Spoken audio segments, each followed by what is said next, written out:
Sure, it's one of the most flexible words in digital communication.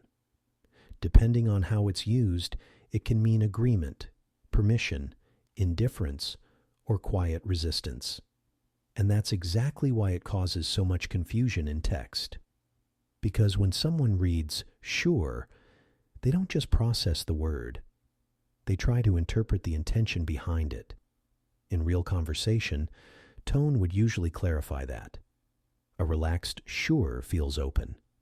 A flat sure feels distant. A hesitant sure feels reluctant. But in text, all of that disappears.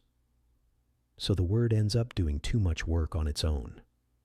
When sure shows up after a request or suggestion, it often feels acceptable on the surface. Nothing is being refused. Nothing is being challenged. The conversation technically moves forward, but emotionally, it can feel like something didn't land. That's because sure is often used when someone doesn't want to fully agree, but also doesn't want to push back.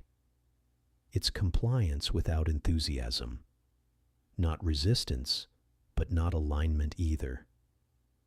And the person receiving it usually senses that right away. They start wondering if the other person actually wanted to say yes, or if they just didn't want to deal with the conversation. They might hesitate before responding again.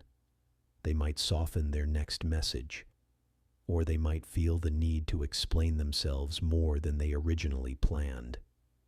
None of that comes from the word itself. It comes from the space around it.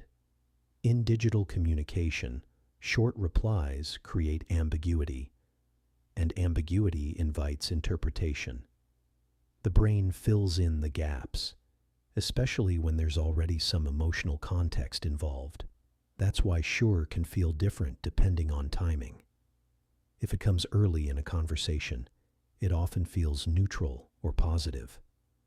But if it appears after disagreement, tension, or back and forth, it can feel like disengagement, not an argument, an exit. There's also a subtle dynamic at play. Using sure allows someone to stay technically cooperative while avoiding vulnerability. They don't have to explain hesitation. They don't have to clarify boundaries. They don't have to say how they actually feel. But the other person is left managing the uncertainty. That's what makes it passive in tone. Not aggressive, not hostile. Just unclear enough to shift emotional responsibility. Now, this doesn't mean every sure is passive-aggressive. Sometimes it really does mean yes. The difference isn't the word, it's the pattern. If sure consistently shows up in moments where clarity would help, but isn't offered, then it's functioning less like agreement and more like withdrawal. So, how do you respond when you receive it? Not by pressing, not by re-explaining, not by reading into it more than necessary. The healthiest response is simple and grounded. You move forward without forcing emotional clarity that wasn't given. Something like acknowledging the response and continuing, or leaving space without chasing reassurance.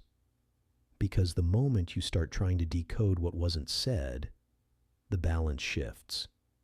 You're no longer communicating, you're interpreting. And that's where tension usually grows. Clear communication doesn't require enthusiasm. It requires presence. And when presence isn't offered, it's okay to accept the words as they are and not assign them extra meaning. So the next time you read sure and feel unsure, pause. Notice the context. Respond to what was written, not what you're tempted to read between the lines.